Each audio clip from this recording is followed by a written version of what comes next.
Okay, this is a trial, and boy, is it a trial, all right.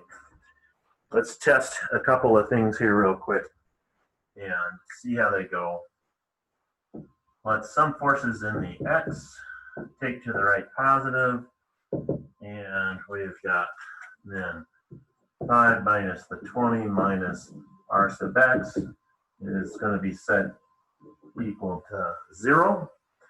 And then from which we will find out that Rx is then equal to a minus 15. What does the minus sign means? It doesn't mean negative, it means opposite. So that would mean that Rx is actually equal to 15 going to the right because we had guessed to the left in our math. That's not how I do my colors. That's just to try to test out a variety of them to see how it works, and you don't get to see the drawing because, of course, I made it all up, right? Yes, I did.